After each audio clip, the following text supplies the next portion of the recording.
dia, pessoal, mais uma vez. Nós continuaremos falando sobre genética clássica. Tá bom? Na aula passada nós vimos a primeira lei de Mendel, o seu enunciado, tá bom? E algumas aplicações práticas. E na aula de hoje nós vamos continuar dentro da primeira lei de Mendel, mas falando algumas coisas complementares, alguns casos especiais e também alguns macetes, tá bom? Para interpretação de dados e também para fazer os cruzamentos. Bom, primeiro macete, pessoal, é esse quadro, que é o quadro de Punnett. Tá bom? É uma maneira de você fazer os cruzamentos, tá? Ao invés de você fazer o chuveirinho, que a maioria das pessoas fazem, você pode fazer um quadro também, onde você coloca numa coluna os gametas, tá? Sei lá, da mãe, na de cima você coloca os gametas do pai, e aí em cada quadradinho desse, tá? Você faz o cruzamento. Fica mais visível para você fazer. Então, azão com azão fica azão, azão, azão com azinho, azão, azinho, azinho com azão, azão, azinho, e azinho com azinho, azinho, azinho. Então, é uma maneira de você fazer o cruzamento que fica bem visível. E cada quadradinho aqui, ó, desse, você já sabe que representa 25%, então fica fácil também de você fazer, tá? A probabilidade, você consegue fazer aí no olho também, bem simples. O chuveirinho também é bem mais fácil, eu até prefiro fazer chuveirinho na maioria das vezes, porque eu acho bem tranquilo, tá? Mas tem pessoas que preferem essa maneira mais visível, tá bom? Para cruzamentos pequenos, assim, eu acho que o quadro de Punnett é muito bom. Acho que até com 4 características, eu acho que ele... Duas características, na verdade, eu acho que ele ainda fica bem visível. Eu acho que a partir disso você tem um quadro muito grande e já fica mais complicado, tá bom?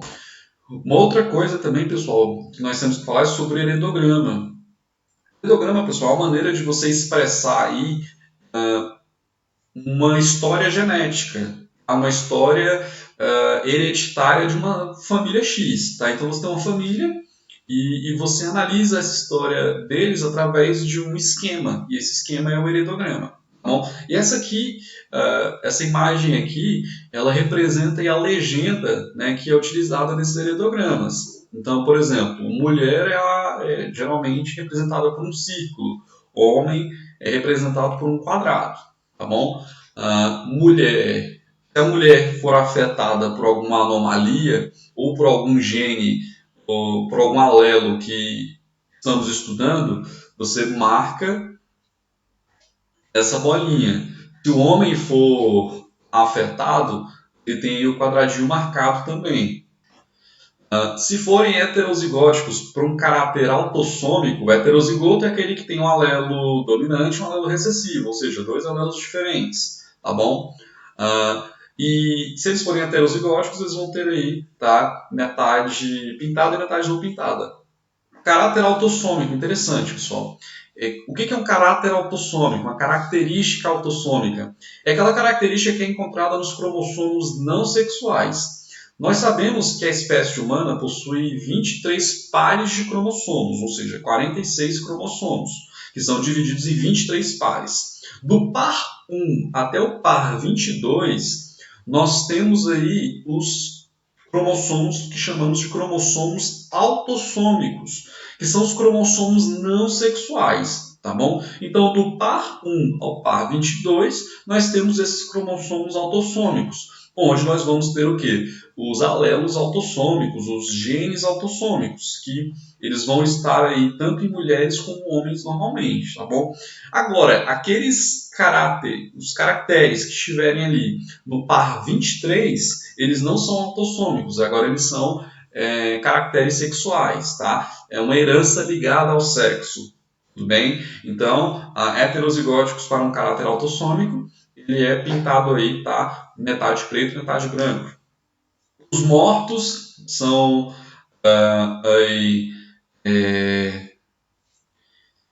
marcados com essa seta aí, tá bom?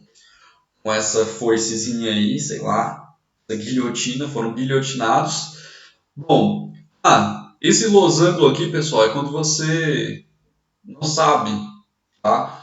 E sexo é essa pessoa, tá? Naquela família em questão. Então, se não tem informação, você coloca um losango. Casamento. é representado por um traço simples. Tá? Casamento consanguíneo, que é quando o casamento entre parentes próximos, tipo primos, às vezes mais próximo que isso, quando a gente não trabalha só com uma história genética de pessoas, né, de famílias humanas, mas quando a gente também fala de animais, é comum nos animais, né, fazer cruzamento entre irmãos. Tá? Então, tem aí o casamento consanguíneo. Tá bom? Gêmeos dizigóticos, perfeito, que são aqueles que são os biviterinos, aqueles que são diferentes, tá? Os gêmeos fraternos, eles são representados aqui só por esse tracinho aqui, tá bom? Esses aqui são os gêmeos monozigóticos, são representados por esse tracinho e ao mesmo tempo por esse. E esse aqui, ó, é o tracinho que representa irmãos, mãe, pai e aqui os filhos, tá? Que são ligados aqui aos pais, são todos irmãos. Perfeito? Isso aqui é um exemplozinho de um heredograma. Tá bem basiquinho. E esse 1 e esse 2 aqui representa a geração do pai, a geração dos filhos. Se tivesse aqui embaixo, seria a geração dos netos. E aqui, ó, na geração, você numera os indivíduos. Para ficar mais fácil de identificar, sei lá, o indivíduo 2 ele é afetado por uma anomalia, blá blá blá blá blá blá blá blá, e etc e tal. Bom, e aqui temos um exemplo de um heredograma, tá, que poderia ter uma questão, beleza? E aí, geralmente vem desse jeito, tá? E aí vocês têm que interpretar a situação. E eu já deixo aqui para vocês uma interpretação, tá, que vocês vão fazer e depois respondem lá no mural mesmo ou no próprio WhatsApp, tanto faz. Se essa característica aqui, a polidactilia, ela é dominante ou recessiva, justifique, por favor. Bom, faça esse exercíciozinho mental aí e se você conseguir acertar, é porque você já entendeu como funciona aí, tá? o heredograma, perfeito? Algumas questões agora que eu vou passar, tá? Nos exercícios já podem ter heredograma, tá bom? E é isso. Vamos falar sobre alguns casos especiais da primeira lei de Mendel. Nós vimos na aula passada que Mendel descobriu que alguns caracteres eles dominam outros. Ou seja, a ervilha amarela, a característica da ervilha amarela, né, ela dominava sobre a característica verde da ervilha. Mas existem alguns casos, pessoal, que estão dentro da primeira lei, são amparados pela primeira lei, mas que você não tem essa questão da dominância, sabe? Um deles é a ausência de dominância. A ausência de dominância é quando você tem uma espécie de hibridismo, uma espécie de mistura entre os caracteres. Você tem o Vzão, que é a rosa vermelha, e você tem a Bzão, que é a rosa branca, tá? É a flor branca. E aí, pessoal, você tem a polinização, né, cruzada aqui. O polinizador pega o gameta daqui e traz para cá, o daqui traz para cá. E aí, depois você tem uma rosa ou uma flor cor-de-rosa. Por quê? Branco e vermelho, eles não se dominam nesse caso aqui. Mas, na verdade, acontece uma mistura entre as suas características. E aí essa mistura gera uma flor cor-de-rosa. E aí depois que você faz a autopolinização dessa flor, você consegue obter, né? Essa rosa aqui ela é VB, né? Vzão Bzinho. Então fica Vzão Bzinho aqui vezes Vzão Bzinho no cruzamento. E aí fica VV, que é a rosa vermelha, fica VB cor-de-rosa, VB cor-de-rosa e por fim BB, que é a rosa branca, tá bom? Então, é amparado também pela primeira lei de Mendel, porque esses caracteres, quando vai formar os gametas, eles segregam independentemente, né? É uma segregação, tá? Eles se segregam, tá? Você recebe um alelo do pai e um alelo da mãe, tá? Tá dentro da primeira lei por causa disso, tá bom? Mas existe esse hibridismo, tá? Na ausência de dominância. As duas características se misturaram e criaram uma terceira característica, tá? Um terceiro fenótipo. Interessante, genótipo, tá, pessoal? aqui essa informação aqui dos alelos, tá? Essas letrinhas, enquanto o fenótipo é a aparência, tá bom? Então, aqui temos o genótipo, tá? É a informação genética, e o fenótipo é a aparência, tá bom? Então você tem, na primeira lei de Mendel que nós estudamos na aula passada, você só tinha 2 fenótipos, amarelo ou verde. Aqui, já nesse primeiro caso especial, você já tem um terceiro fenótipo, tá bom? Que é esse fenótipo novo, tá? Que é a cor de rosa. Temos também, pessoal, a codominância, que diferente da ausência de dominância, que você tem uma mistura ali criando um cor de rosa, os dois aqui eles não deixam de dominar, eles dominam juntos, inclusive, tá? Então você tem aqui um boi, um gado, uma vaca, né? Isso aqui é a vaca. Uma vaca branca que cruza aqui com um boi avermelhado e aí gera aí um gado, aí, um bezerro malhado, né? Então as duas características elas também se combinam, mas elas continuam se expressando, elas se expressam juntas. Aqui no caso o branco ele é somente a ausência de alguma expressão, por isso que fica rosa. Mas aqui no caso não, aqui os dois se expressam juntos, então você vai ter aí o descendente com algumas características brancas e algumas características aí avermelhadas, beleza? Então eles dominam juntos, tá bom? Temos também dentro da primeira lei o que chamamos de alelos letais. Como o próprio nome sugere, são aqueles alelos que, se eles aparecem, o indivíduo não vive, tá? Alguns podem até nascer, mas não vivem muito tempo. Existem vários desses alelos também na espécie humana, tá bom? Nós vamos comentar sobre alguns deles assim, em exercícios, nós vamos fazer alguns exercícios relacionados a eles, mas são alelos que, se eles aparecem, a pessoa não vai viver. E aqui temos o cruzamento entre 2 ratinhos, tá? Que são heterozigotos e são amarelos. E aí, o ratinho amarelo, cruzando com o ratinho amarelo, é o casão-casinho. Cruzando com casão-casinho, você vai ter 4 resultados. Casão-casão, casão-casinho, casão-casinho e casinho-casinho. Esse aqui, o casão-casão, é alelo letal. Se ele aparece, não nasce. Então, você tem aqui um indivíduo que nem vai nascer se aparecer esse alelo. E aqui nos alelos letais, que eu quero deixar de macete para vocês, é que tenham cuidado com o enunciado.